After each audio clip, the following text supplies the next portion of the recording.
On today's video feature with Ford, we're taking a closer look at a car that made a significant milestone recently in the Philippines. This is the 2026 Ford Territory. It is the brand's very first electrified offering in the country, and it starts at just 1,399,000 Philippine pesos. Now, we understand, especially now with what's happening at the pumps, the need for efficiency. But a car shouldn't be an impulse buy just for that. It should service that, but it should also service everything that you need it to. Case in point, I need a car for my family and I that we need to use on a daily basis. Could the Territory be the gap between that and something that we so desperately need to be efficient without burying us under mountains of fuel receipts?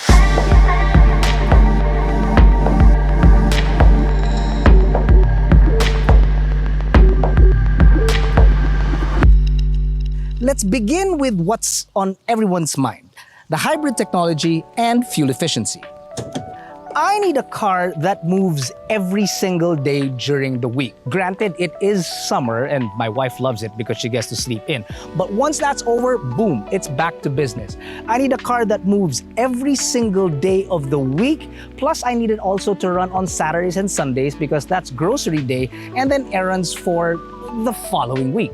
It's a vicious cycle, but hey, I love it.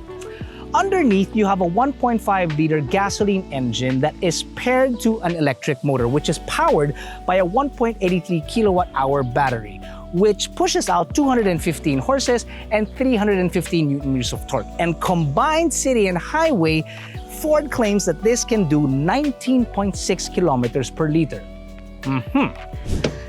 The seats up front are never going to be in question. But thankfully, neither are the rear seats. For instance, you've got a panoramic roof. The amount of light it brings in gives you a sense of space, which is great. There is no center tunnel, so fitting 3 passengers back here, also not an issue.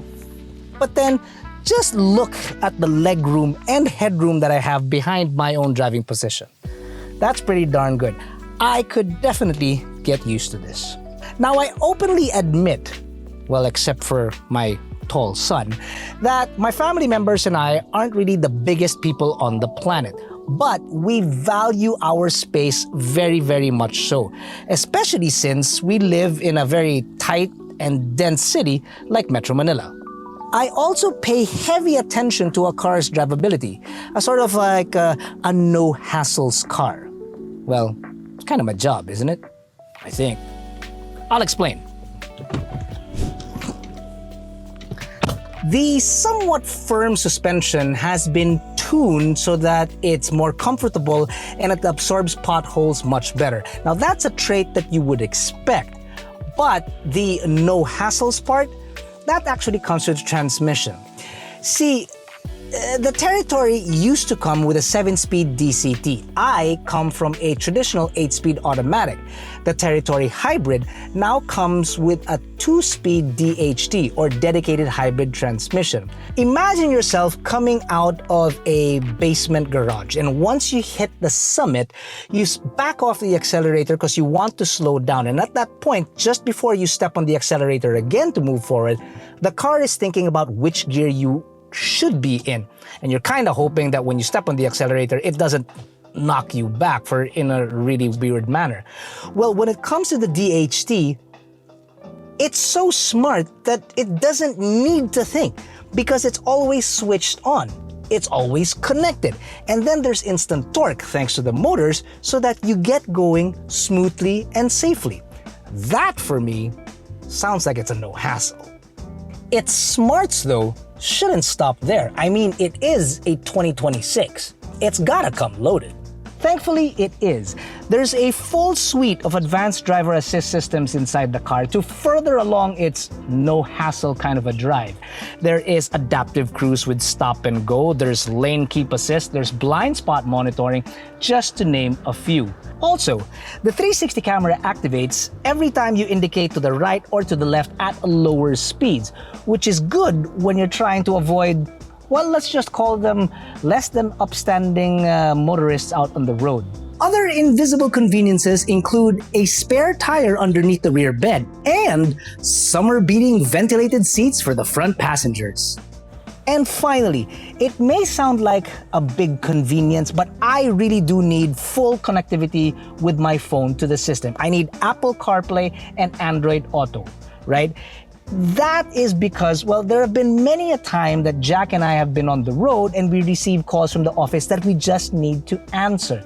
And the last thing I should do is reach down, grab my phone and answer that call because of two very good reasons. Number one, it's dangerous.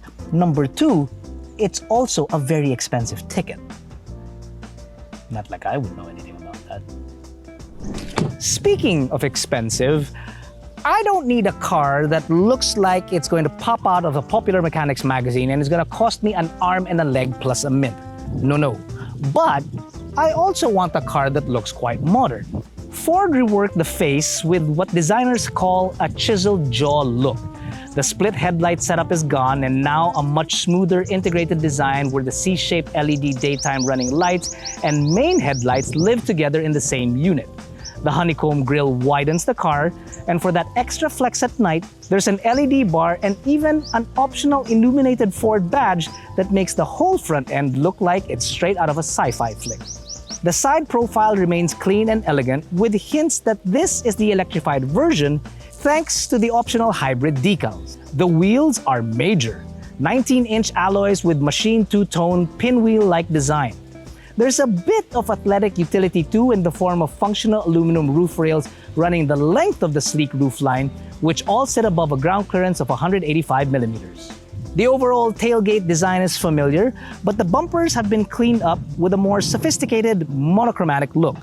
The LED taillights have been slightly slimmed down and given a darker red tint to emphasize the modern vibe. It's also practical. A power tailgate opens up to 448 liters of cargo space, which is more than ample for weekly groceries, even when my wife decides to pick up 720 rolls of toilet paper. Oh, and speaking of reliability, it's gotta be more than just a name. You know what I mean? Ford has been around for, well, over 120 years. In the Philippines, almost 30 years. But more than just that, there are three things that help me sleep better at night. The first is that in 2024, Ford opened a 13,000 square meter parts distribution center in Calamba, Laguna. It's twice the size of the previous one and can hold up to 1,000 or 100,000 rather, parts and accessories at any given point in time for easier distribution all over the country. The second is that in 2025, Ford Philippines won the AutoDeal Consumer Award, which is given to the brand with the best digital support for its customers. Now, this isn't an award that we just give out willy-nilly. We listened to the customers and they made that choice. And third, the 2026 Ford Territory comes with a 5-year, 150,000 kilometer warranty, whichever obviously comes first, and an 8-year warranty on the battery that drives the motors. At the end of the day, the answer is yes. This car does bridge that gap. The gap of needing an everyday vehicle, which it is because there's no coding, it's a hybrid after all, to a car that is fuel efficient, the fuel efficiency that I desperately need. If you and I share similar needs, get in touch with the Ford dealer closest to you by using the AutoDeal app. Book it for a test drive and see for yourself.